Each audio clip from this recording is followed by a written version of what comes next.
Hello and welcome to episode 48 of Tall Guy Talks Travel with Rick Doherty. I'm your host, Rick Doherty. On today's show, we'll be joined by Jeff from the blog Magical Pursuit. Earlier this month, Jeff and I took a trip to Kennedy Space Center, and we're going to talk a lot about our trip today. I know a lot of people who visit Walt Disney World wonder if the Kennedy Space Center is worth the trip on a non-park day. This conversation could help you make that decision. Before that, Sarah from Seattle will be here to talk about runDisney scheduling and select tours returning to Walt Disney World. I'll wrap up the show with a recap of Mickey's Once Upon a Christmas Time parade that made a few surprise appearances last week during regular park hours in Magic Kingdom at Walt Disney World. As you know, I'm a travel agent with Ear to There Travel. To contact me, shoot me an email at rick@eartotheretravel.com or 727-507-3123.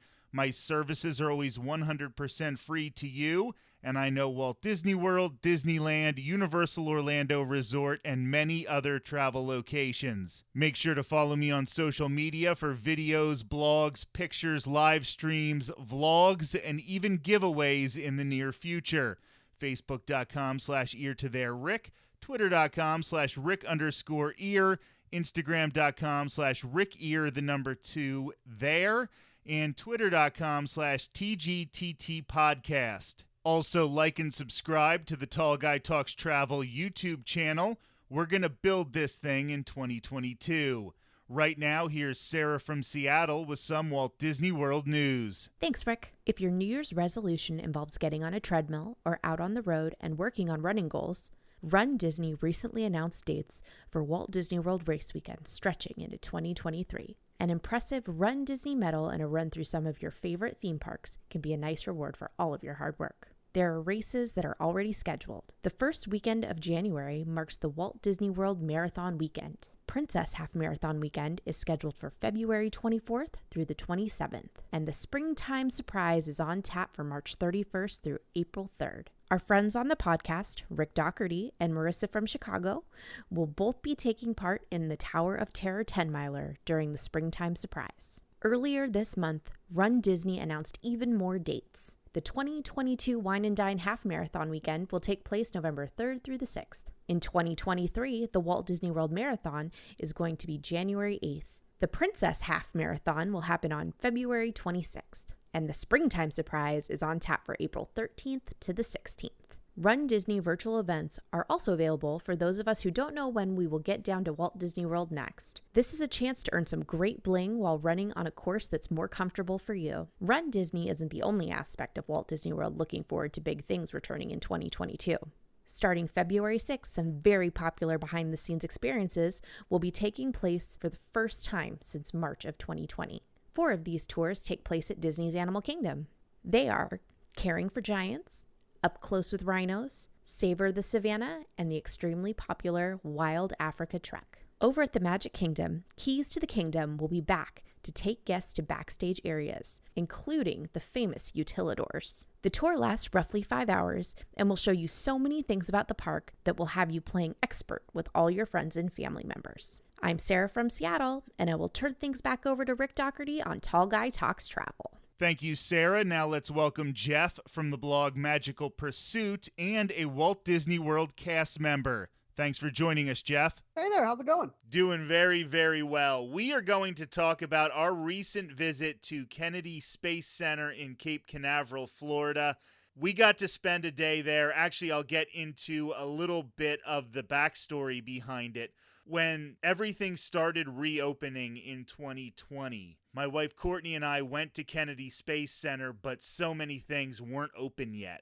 So they gave us a return ticket where we could go back, and she was busy and didn't really feel like doing it. So I picked up Jeff and we headed down to Kennedy Space Center. For all intents and purposes, it was a free visit, except for be prepared for this if you're going from the Orlando area to Cape Canaveral, Florida. There are tolls upon tolls upon tolls. So just be ready for that. We spent a lot more in tolls than I think we were expecting to see on that road. But anyway, We'll get past the negatives, and then we'll talk about arriving at Kennedy Space Center, and you're greeted by the big NASA ball, and because it was the holiday season when we were there, they decorated it like a tree ornament, which was kind of a cute and clever thing to try to have everybody in the mood for the season.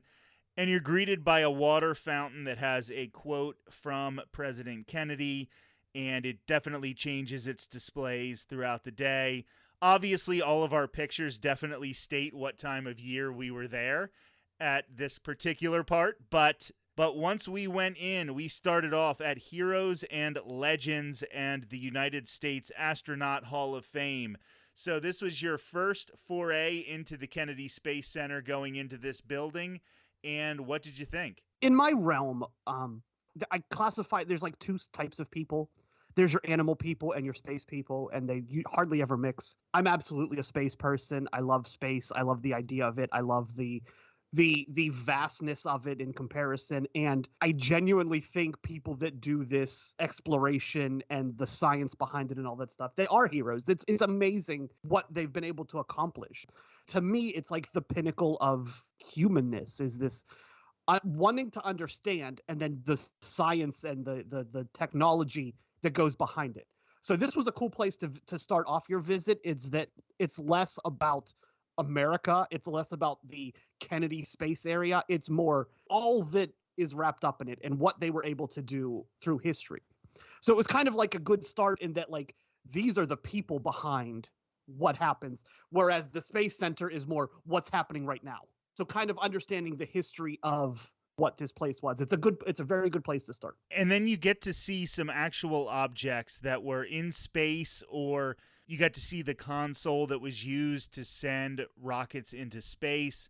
You can't really put a descriptor on how awe-inspiring it is to see actual items that were used to explore outer space. I can try to come up with all the terms and all the adjectives and try to really use flowery language, but when you're just staring at these things and you know what they accomplished, with obviously these incredibly smart men and women who made sure that they had all the science right. And sometimes when they had the science wrong and they fixed it on the spot, like, just all of those stories are so inspirational. And then you go through that section and get to the U.S. Astronaut Hall of Fame. And you just think of how many people have dedicated their lives to this. And you don't know who so many of them are. And that's such a shame. And it's so nice to shine that spotlight on these people who've done incredible things. I know, for example, you have a particular favorite astronaut, so maybe this is the best time to talk about that, because I definitely appreciate your reasons for being such a fan of this fella. It started a long time ago that my favorite astronaut is Michael Collins. He was the third person that was part of the Apollo 11 mission. So everyone knows Neil Armstrong, the first man on the moon. Everyone's heard the name Buzz Aldrin, who was with him. But Michael Collins was the third person in the rocket that went up. And he was the one responsible for flying the module around the moon that would pick up Neil and Buzz. So you're going on the mission to land on the moon. You are going to be etched into history forever. Regardless, it's not American history. It is world history. It is human history. And no one's going to know who you are because you weren't the one on the moon. He went to the moon and didn't get out of the car, basically. So it would be like, people traveling to Walt Disney World and looking as you drove past it and not even getting out of the car. Just an incredible sense of selflessness, of he is there for the mission to help. He is not there for the glory. Not saying that those two were there for the glory, but he knew his role in this mission and he knew what he was responsible for. This is something I told Rick while we were there that kind of blew Rick away, was that he knew that if one thing went wrong, he was going to be one of the most hated people in America. Because if something happened when the module landed on the moon, and if you hit something wrong, you hit something you didn't see, something happened, and they weren't able to take off from the moon, Michael Collins still had to pilot the ship back to Earth alone, leaving 2 Americans on the moon to their eventual conclusion. And he knew that going into it. He knew that and was, mentally strong enough to understand that possibility and still say yes. I just admire that level of selflessness. I admire that commitment to the cause as opposed to the commitment to the self. So I'm a huge fan, and to be able to see his name and his flight helmet from when he was in the Air Force, to see the Army, I can't remember which one. I just remember it was a pilot face shield, to see his flight jacket from the Apollo missions just sitting there and to be recognized at that level. I mean, it was certainly cool to see. I'm certainly a fan of his as opposed to the people who landed on the moon. But of course, you did get to see Buzz Aldrin and Neil Armstrong, Alan Shepard, Sally Ride, some of these really famous astronauts throughout history. But seeing some of the astronauts who didn't always get that recognition, like Michael Collins, but a whole bunch that came after the Apollo missions, they're still putting in incredibly important work, and the work that they put in to space exploration benefits us in other ways. We learn technologies because of their space exploration, and these people are incredibly brave. They have to dedicate themselves to intense studying, and it's just incredible. That was the one thing that I really found. I mean, I kind of knew it, but I wasn't certain of it, was that they had people talking about how important Neil and Buzz were. And it was like the 7th person to be on the moon and the 10th person to be. And I'm like, you forget that the space race wasn't the end. We didn't try. Boom, we're up at the moon, and then that's it. We kept going to the moon. We kept exploring. We kept doing other missions in space. And that there's, like, the 90s and the 2000s, we still had astronauts, and they were still doing things. And it's just not something that is terribly made public until very recently with the SpaceX and the Blue Origins and all of that conversation we could have. NASA kept doing stuff. NASA kept shooting rockets, kept perfecting things. And that's something that we really got to see much later on in the day. And then after we left Heroes and Legends and the United States Astronaut Hall of Fame, we went to probably the most underwhelming exhibit in all of Kennedy Space Center, and it's sort of a natural history exhibit, and I honestly think they just wanted to fill an extra room. It's just some of the animals that you would see in the area, plastic alligators and bald eagles and things like that. It was kind of weird. Absolutely. You just walked out of a building. There was the tether that held Alan Shepard. It was the last thing that connected him to the Earth before he took off to be the first American in space and all of that stuff. And then here's some trees and a plastic alligator. It was the weirdest collection of things, and it seemed very even unspace centery. Like, you walked in and it was talking about the history of the area of Florida, and that's cool that exists, that you can talk about the development of the area, but what's that doing at the Space Center? It just really, really feels out of place, and I don't understand who thought it was a good idea. But we'll move on, and we went to the really incredible gift shop that had an unusual sign that made the name very, very confusing. Yeah, we're still debating what it's called. So if you picture, the NASA logo is in the middle, and on the left side is 2 words on top of each other: space and worlds. And then to the right of the logo, 2 more words on top of each other: shop and largest. So, is it the NASA Space Shop World's Largest? Is it the Space World's NASA Shop Largest? It's a very... It was just so confusing the way it was written. And just about every iteration of the sign, because it was a giant building, because it's the... Space Shop World's Largest NASA. And you just didn't, it was configured that way on every side of it. So we never got a clear reading of what the side was, which made for a great time looking at it. It's just funny that these are the same people responsible for putting space shuttles into outer space and bringing them back. And yet this sign. The Kennedy Space Center, it is where they launch all of these. And you can it's a very short trip to the actual launch pads, where the actual, control centers and all of this stuff, all of this amazing technology. It's where they build the space shuttle, and they had to construct the special buildings so the space shuttle can fit in it. And then NASA Space Shop World's Largest is there too. And you couldn't put it all on one line and make it make sense or something. It was hilarious. But the shop itself is actually really cool. There's a lot of great merchandise. The upstairs area is for kids, and if you're looking to get some educational toys for your kids so they're not just having fun, like they'll definitely have fun with it, but they're also learning. And then the downstairs area just had coffee mugs and really cool sweatshirts, and it was a very cool store. But the thing we definitely had to get was the freeze-dried astronaut ice cream. Even before that, I had the anti-Disney sticker shock.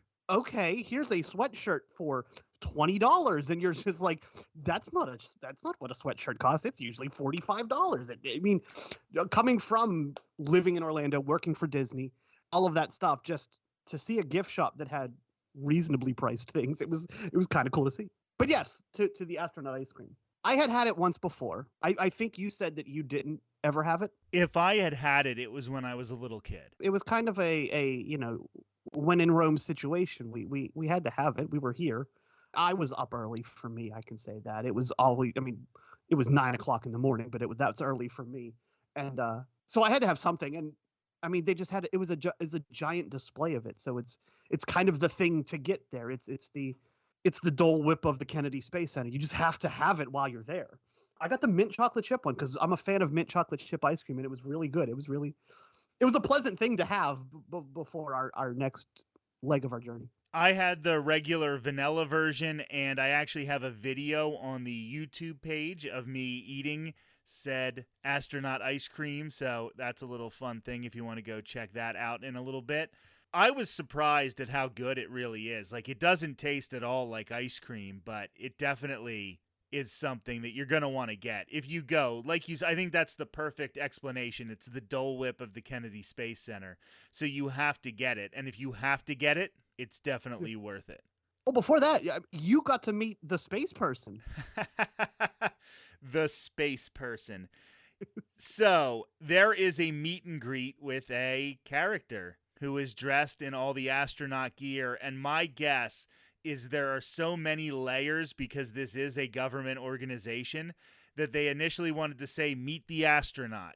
But the astronauts were like, there's no way in heck we're going to let this kid dressed up in a suit call themselves the astronaut. So they're like, well, what about the spaceman? And they're like, well, we're trying to spend all of this time saying how astronauts are men and women. So somewhere along the line, they settled on space person meet and greets, and then there were times listed, and that was just how they described it, space person.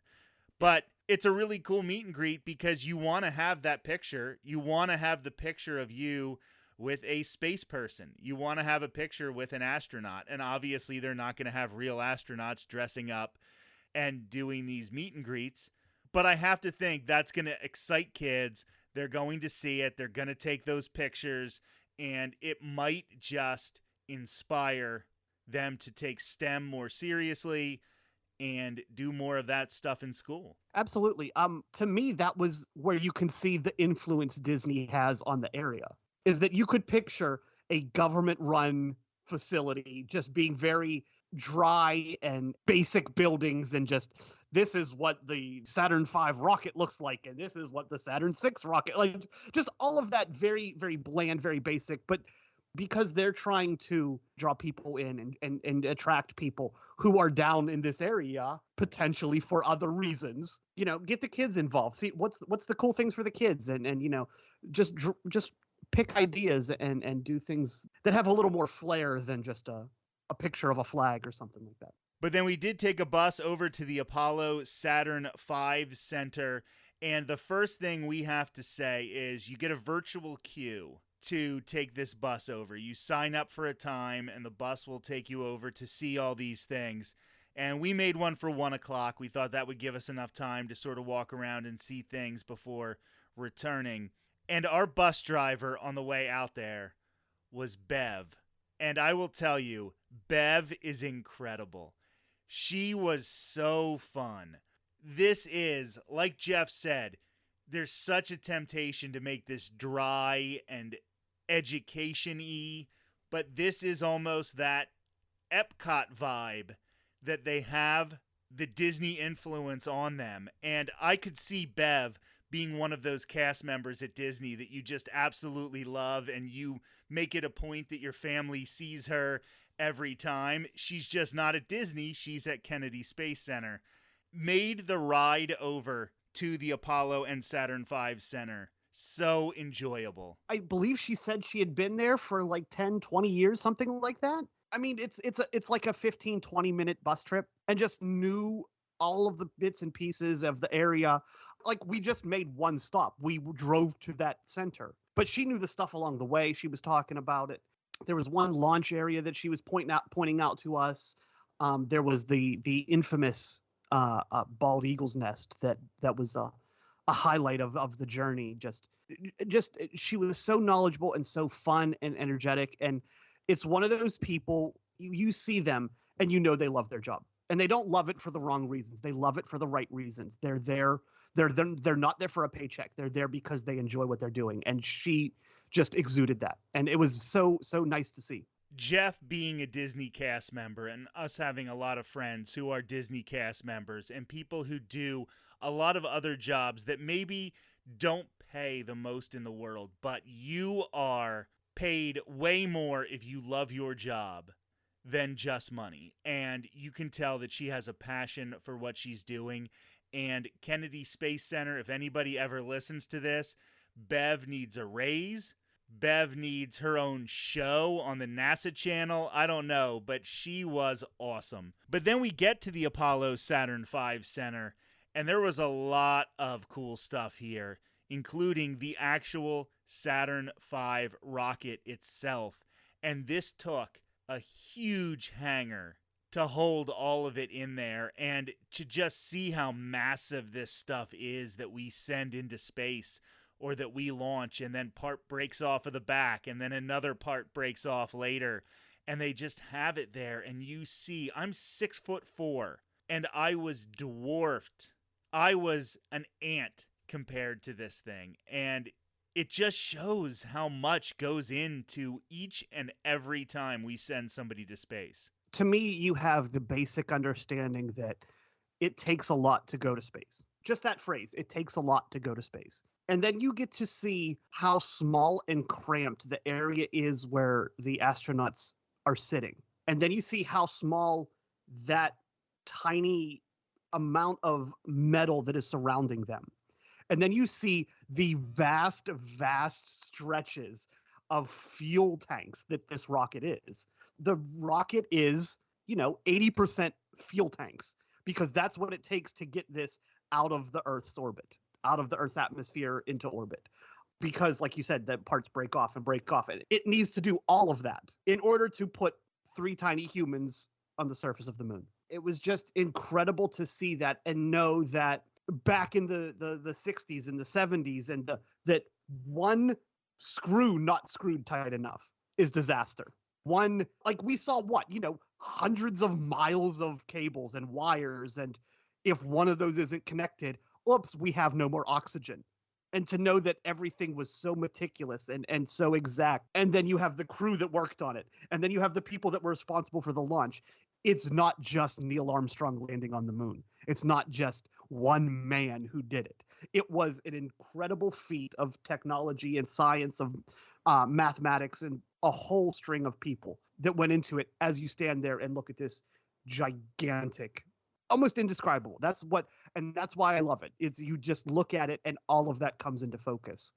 That it wasn't just one man in a car just driving up to the moon. That was it.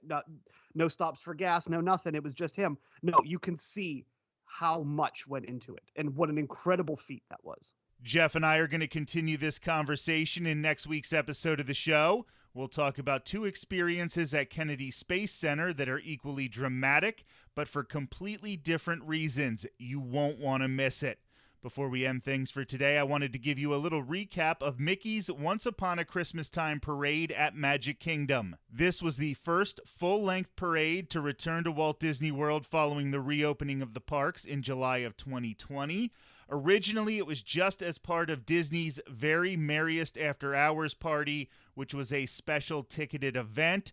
Starting Wednesday of last week, they brought the parade to regular park hours for the first time. Honestly, I just got lucky to see it. I had already made my park pass reservation for the day and didn't check any social media on my way back to the park. It wasn't until I entered Magic Kingdom that I saw the signs telling guests that the park would be happening and was going to be filmed for potential broadcast on the holiday special on ABC. I waited on Main Street USA for the parade to start and struck up a conversation with a very nice family from Michigan. It was really nice to kill the time while talking about their experiences in the parks for the busy week. Mickey's Once Upon a Christmas Time parade runs for about 10 minutes. It starts with Pluto, Wendy, Peter Pan, and Donald and Daisy Duck. Donald's holiday outfit is particularly snappy. They're all followed by a float featuring everybody's favorite mice, Mickey and Minnie. There's a beautiful tree on the float as well. Alice, the Mad Hatter, Geppetto, and Pinocchio follow on foot before making way for Olaf's float. As you can imagine, Olaf leads the way for Anna, Kristoff, Elsa, and several members of Arendelle Society. Max and Goofy are the next with gingerbread vehicles. Max in a car and Goofy on a gingerbread house float. The gingerbread theme continues with Chip and Dale in their baking attire, and they're dancing away with the gingerbread men they presumably just made. It's then time for the princesses in a Pixar section. Woody and Jessie make rare appearances in Magic Kingdom since Toy Story Land opened in Disney's Hollywood Studios. Of course, no Christmas time parade would be complete without the big guy, Santa Claus. Kris Kringle was preceded by marching toy soldiers and reindeer. As much as I have loved the quick character cavalcades that replaced parades following the reopening of the parks, it was fantastic to see a full-blown parade. The fact that they still had cavalcades running down Main Street periodically also helped a lot. It looks as if parades and cavalcades will both be parts of the daily entertainment at Magic Kingdom in the near future, and that is actually a concrete addition to the offerings in the parks. On a side note, socially distant indoor character meet and greets have returned to Magic Kingdom as well in a limited capacity. In December, I was able to meet Mickey in Town Square Theater, and I was able to take selfies with Tiana, Cinderella, Rapunzel, and Elena of Avalor in Fantasyland. Thank you for listening to episode 48 of Tall Guy Talks Travel with Rick Doherty. We'll have our first episode of 2022 coming up on Thursday. Jeff will be back to talk more about Kennedy Space Center, and my wife Courtney and I will have a dining review from on property at Walt Disney World. Until then, have a great week and have a happy new year.